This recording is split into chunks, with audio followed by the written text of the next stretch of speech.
Assalamualaikum warahmatullahi wabarakatuh. Perkenalkan, nama saya Ika Dimiati Fahriandini AMDK, Jabatan Terampil Bidan, Unit Kerja di RSUD Arjawanangun.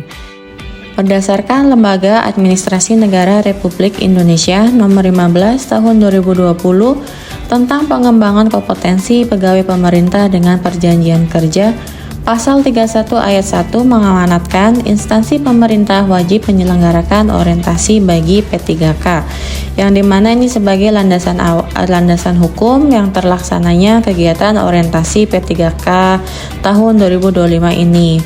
Lalu yang kedua, Peraturan Menteri Pendayagunaan Aparatur Negara dan Reformasi Birokrasi Republik Indonesia Nomor 36 Tahun 2019, yang dimana bidan terampil termasuk dalam kategori jabatan fungsional bidan dengan jenjang keterampilan. Lalu yang ketiga, di sini saya mengangkat isu tentang komunikasi yang tidak efektif di unit kerja dapat menimbulkan berbagai isu yang berdampak pada kualitas pelayanan kebidanan. Oleh karenanya, saya mengambil judul Optimalisasi Penerapan Komunikasi Efektif di IGD Kebidanan RSUD Arjawanangun.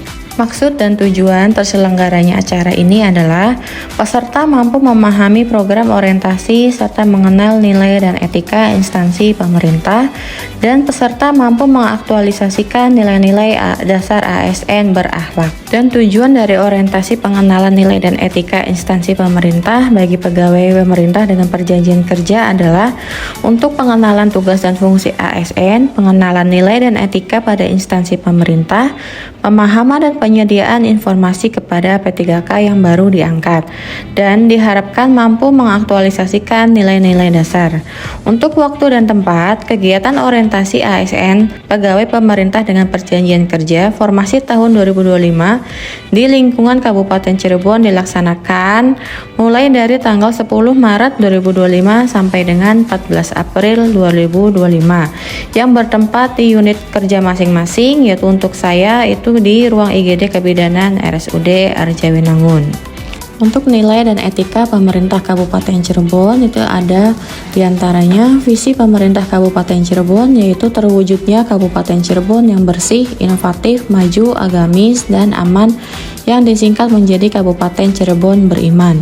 Kedua, visi Dinas Kesehatan Kabupaten Cirebon, yaitu terwujudnya Kabupaten Cirebon yang bersih, inovatif, maju, agamis, dan aman.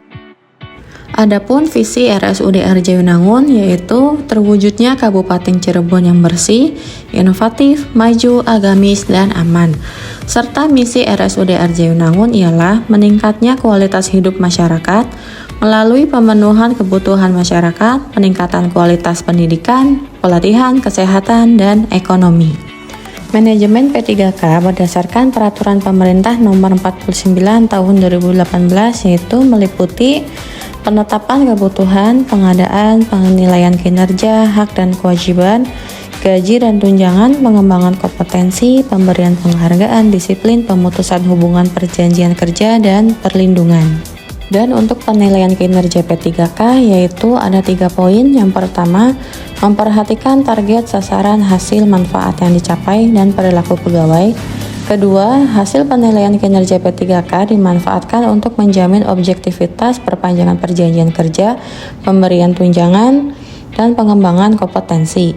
Yang ketiga, P3K yang dinilai oleh atasan dan tim penilai kinerja P3K tidak mencapai target kinerja yang telah disepakati dalam perjanjian kerja akan diberhentikan dari P3K. Nilai dan etika OPD, di sini saya bekerja di RSUD Arjawanangun, maka setidaknya kita harus mengetahui apa itu Renstra RSUD Arjawanangun, yaitu yang meliputi strategi Rumah Sakit Umum Daerah Arjawanangun dan program-program indikatif rumah sakit. Dan ini bagian struktur organisasi RSUD Arjawanangun yang dipimpin oleh direktur, lalu membawahi Wadir Umum dan Keuangan dan Wadir Pelayanan dan Pendidikan. Dan untuk kebidanan di sini kita di bawah naungan Kabid Pelayanan Keperawatan dan Pengendalian Mutu. Untuk rencana hasil kerja P3K saya, yaitu ada meningkatkan kompetensi komunikasi efektif bidan dalam kecepatan dan ketepatan informasi pada pelayanan kebidanan. Tujuannya adalah meningkatnya penyampaian informasi yang tepat dan cepat pada pelayanan kebidanan di IGD kebidanan. Indikator pencapaiannya ada penyampaian informasi secara tepat dan cepat.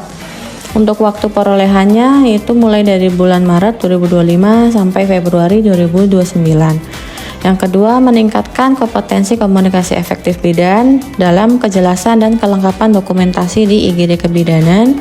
Tujuan kerjanya meningkatnya kompetensi komunikasi efektif bidan agar semua laporan tertulis dan verbal terdokumentasi dengan baik tanpa kesalahan atau kekurangan data. Lalu indikator pencapaiannya ada laporan tertulis dan verbal terdokumentasi dengan baik tanpa ada kesalahan dan kekurangan. Waktu perolehannya yaitu Maret 2025 sampai Februari 2029. Lalu yang ketiga, melakukan survei kepuasan pasien dan keluarga terhadap komunikasi petugas di IGD kebidanan yang berpengaruh pada penilaian kinerja rumah sakit. Tujuannya meningkatkan kepuasan pasien dan keluarga terhadap komunikasi petugas di IGD kebidanan yang berpengaruh kepada penilaian kinerja rumah sakit. Indikator pencapaiannya, kepuasan pasien dan keluarga terhadap kinerja rumah sakit meningkat. Waktu perolehannya yaitu Maret 2025 sampai Februari 2029. Keempat, melakukan optimalisasi koordinasi tim yang efektif. Tujuan kerjanya meningkatkan pemahaman anggota tim medis dalam alur penanganan kegawat daruratan kebidanan dengan tingkat keberhasilan komunikasi antar profesi mencapai 90% dan tidak adanya insiden medis akibat miskomunikasi. Indikator pencapaiannya, terciptanya koordinasi tim efektif antara pasien, keluarga, dan nakes dalam penanganan kegawat daruratan dan tidak adanya insiden medis akibat miskomunikasi. Lalu yang kelima, melakukan peningkatan penerapan teknik komunikasi efektif yang sesuai standar rumah sakit. Tujuan kinerjanya adalah meningkatnya petugas yang menerapkan teknik komunikasi efektif yang sesuai standar rumah sakit dalam memberikan pelayanan kebidanan. Indikator pencapaiannya, penerapan teknik komunikasi efektif dalam memberikan pelayanan kebidanan oleh petugas meningkat. Waktu perolehannya yaitu mulai dari bulan Mei 2025 sampai Februari 2029. Jadi kesimpulannya, kegiatan rancangan rencana aksi perubahan P3K ini dilakukan dengan menerapkan nilai-nilai dasar ASN dengan core value berakhlak, berorientasi pelayanan, akuntabel, kompeten, harmonis, loyal, adaptif, dan kolaboratif, serta didasarkan dengan peran kedudukan dan fungsi ASN dalam NKRI.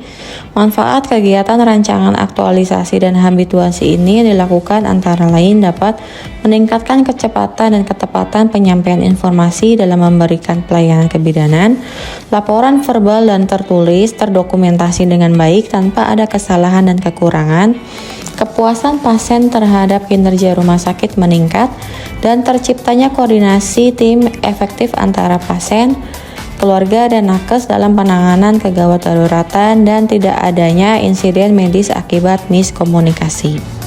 Sekian presentasi dari saya. Terima kasih. Wassalamualaikum warahmatullahi wabarakatuh.